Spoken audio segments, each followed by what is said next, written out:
नमस्कार, मैं हूं रंजीत झा। आखिरकार सीजेआई डीवाई चंद्रचूड़ ने भरी अदालत में यह कबूला कि पूरा देश उनसे उम्मीद लगाए बैठा है।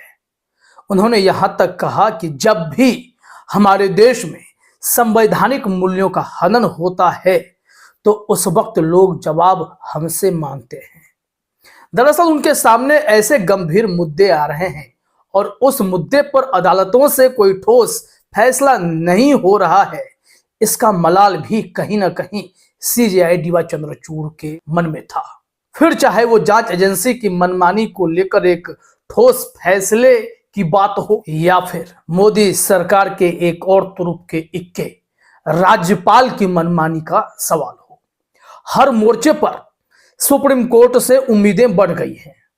लेकिन हर वक्त सिर्फ तीखी टिप्पणियां आती हैं, कोई ठोस फैसला नहीं आ पाता।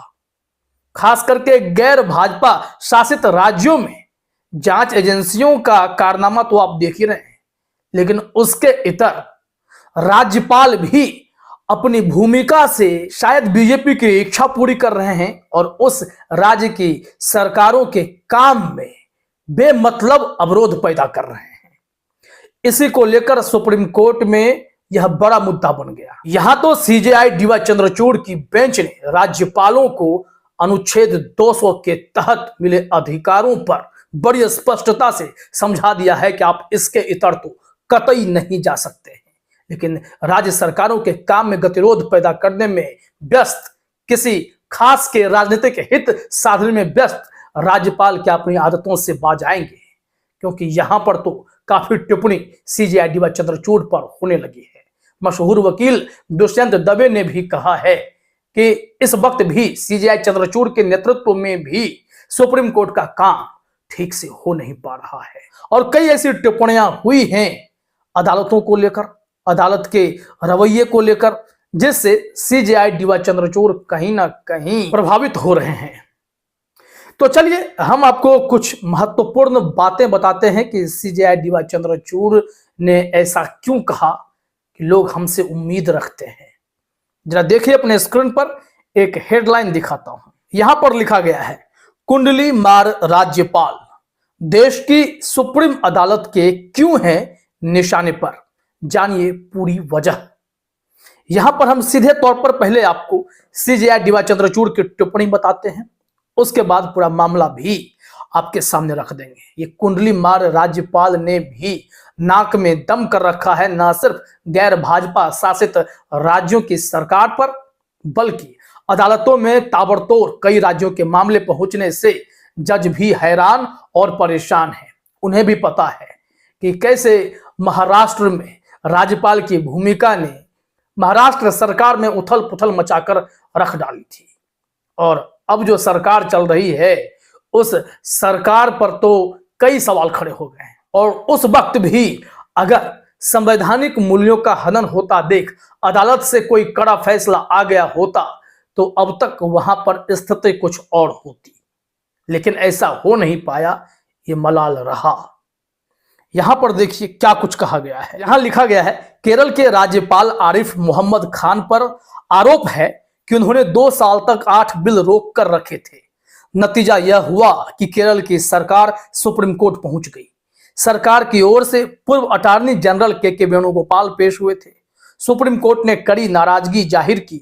सीजेआई ने विधानसभा की ओर से 2021 में पारित विधेयकों की ओर इशारा करते हुए पूछा, राज्यपाल 2 साल से क्या कर रहे थे? सीजेआई ने कहा कि राज्यपाल जवाबदेह हैं और अदालत का संविधान के प्रति कर्तव्य है।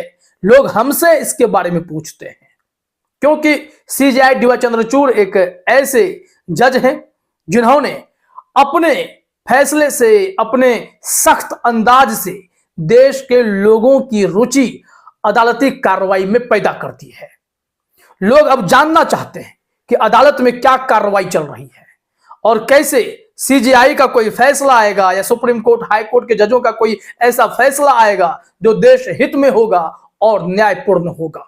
अगर ऐसा नहीं होता है तो अदालतों को भी एक कसक अंदर रह जाती है और वहीं देश का आम नागरिक भी निराश होता है। इसमें चलिए पूरे मामले पर आते हैं। यहां लिखा हुआ है तमिलनाडु, पंजाब और अब केरल, राज्य सरकारों और राज्यपाल के बीच सब कुछ ठीक नहीं है। वहां की सरकारों का आरोप है कि संबंधित राज्यपाल विधानसभा से पास बिलों को अपनी मंजूरी नहीं दे रहे हैं। नतीजा, बिल लंबे समय तक राज्यपाल के पास ही रह जाता है और उसे राष्ट्रपति के पास भी नहीं भेजा जाता है। केरल के राज्यपाल आरिफ मोहम्मद खान पर पिनरई विजयन सरकार का आरोप है कि उन्होंने लगभग 2 सालों तक 8 विधेयकों को रोक कर रखा। कमोवेश यही हाल पंजाब और तमिलनाडु का भी है, जहां बिल को रोक कर रखने या दबाने का आरोप है। सरकार और राज्यपाल के बीच तकरार का यह मामला सुप्रीम कोर्ट पहुंच गया है और अब बिलों को लेकर देश की सर्वोच्च अदालत अब इस पर दिशा निर्देश जारी कर सकती है। राज्यपालों का यह कुंडली मार व्यवहार अब चर्चा का विषय है। दरअसल इन राज्यपालों ने राज्य सरकार के कार्यशैली पर एक ग्रहण लगाने का काम कर दिया है। उनके विधेयक पारित होने के बावजूद भी आगे नहीं बढ़ पाते, क्योंकि राज्यपाल कुंडली मारकर बैठ जाते हैं। इस मामले में सुप्रीम कोर्ट में सीजेआई डीवाई चंद्रचूड़ की बेंच, जेबी पारदीवाला और मनोज मिश्रा की बेंच ने एक बड़ा और स्पष्ट आदेश जारी किया है। वो भी हम आपको बताते हैं कि राज्यपाल अपनी मनमानी तो कर ही नहीं सकते। सुप्रीम कोर्ट ने कहा कि राज्यपाल के पास 3 विकल्प हैं। दैनिक जागरण ने लिखा है कि या तो विधेयक पर सहमति दें, अनुमति रोकें या बिल को राष्ट्रपति के लिए आरक्षित रखें। एक बार जब राज्यपाल अनुमति रोक देते हैं तो इसे राष्ट्रपति के लिए आरक्षित करने का कोई सवाल ही नहीं है। इसके बाद कोर्ट ने मामले को स्थगित कर दिया। अगली सुनवाई फिर होगी, लेकिन उन्होंने कहा है कि आप कुंडली मारकर तो नहीं बैठ सकते हैं। इस 3 में से किसी एक विकल्प का चयन करना होगा। और राज्य सरकार की जो शक्तियां हैं कि दोबारा से अगर सरकार ने उस विधेयक को पारित किया है, आपके पास भेजा है, तो यह आगे बढ़ना चाहिए। जरा देखिए अपने स्क्रीन पर इस मामले में क्या जानकारी है। हिंदुस्तान ने एक ऐसा ही हेडलाइन लिखा है, सीएम स्टालिन के साथ बैठकर बात करो, बिल लटकाने पर गवर्नर को फिर से सुप्रीम कोर्ट ने दी है नसीहत। इसमें साफ तौर पर लिखा गया है कि सुप्रीम कोर्ट ने शुक्रवार को तमिलनाडु बिल विवाद से जुड़े एक मामले की सुनवाई करते हुए कहा कि राज्य की विधानसभा द्वारा दोबारा पारित किए जाने के बाद कोई भी बिल भारत के राष्ट्रपति को नहीं भेजा जा सकता है। इसके साथ ही शीर्ष अदालत ने तमिलनाडु के राज्यपाल आरएन रवि को मुख्यमंत्री एमके स्टालिन से मिलने और गतिरोध को हल करने के लिए भी कहा है। मुख्य न्यायाधीश डीवाई चंद्रचूड़ की अध्यक्षता वाली पीठ में न्यायमूर्ति जेबी पारदीवाला और न्यायमूर्ति मनोज मिश्रा भी हैं। पीठ इस मामले की अगली सुनवाई 11 दिसंबर को करेगी। यहां पर सुप्रीम कोर्ट ने अनुच्छेद 200 का उल्लेख किया है और समझाया है राज्यपाल को कि आप इससे बाहर तो नहीं जा सकते हैं। इसमें लिखा हुआ है कि इस दौरान संविधान के अनुच्छेद 200 का उल्लेख करते हुए पीठ ने कहा कि राज्यपाल के कार्यालय द्वारा लौटाए जाने पर जिन विधेयकों को विधानसभा ने पुनः अपनाया है, उन्हें राज्यपाल राष्ट्रपति को नहीं भेज सकते।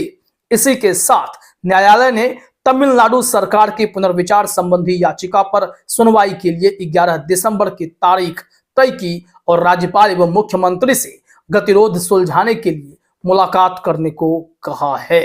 तो कुल मिलाकर अगर इस परिस्थिति को समझें तो देश भर में जहां भी गैर भाजपा शासित सरकारें हैं, वहां केंद्र की तरफ से भेजे गए जो भी राज्यपाल गए हैं, कहीं ना कहीं वो बीजेपी के ही पूर्व नेता रहे होते हैं। तो ये सब वहां संवैधानिक मूल्यों की रक्षा करने की बजाय राजनीतिक हित किसी के लिए साधने में जुट जाते हैं। और इसी कारण से अब मामला जब सुप्रीम कोर्ट पहुंच रहा है तो अदालतों के पास बहुत जवाबदेही आ जाती है कि संविधान के मूल्यों का अगर हनन हो रहा है तो अदालत से ही लोग सवाल पूछेंगे, सीजेआई साहब से ही सवाल पूछेंगे। और इस बात का एहसास उन्हें है और मलाल भी है कि दिल्ली से लेकर महाराष्ट्र तक, और फिर बात आप चाहे कर लें केरल की, तमिलनाडु की, पंजाब की, हर जगह राज्यपालों ने इतनी चर्चा मचा दी है। और चर्चा अच्छे कामों की नहीं, राज्य सरकार के काम में गतिरोध पैदा करने की है। इसे अच्छा तो नहीं माना जाएगा। अब सीजेआई डीवाई चंद्रचूड़ कोई बड़ा फैसला अगर लेते हैं तो इन राज्यपालों पर भी संवैधानिक मूल्यों के हनन करने का आरोप लगाकर कोई कार्रवाई की जा सकती है, क्योंकि संविधान की रक्षा करना हमारे ही अदालत का सबसे प्रथम और बड़ा कर्तव्य है। फिलहाल इस वीडियो में इतना ही। आप सभी का हमसे जुड़ने के लिए बहुत बहुत धन्यवाद।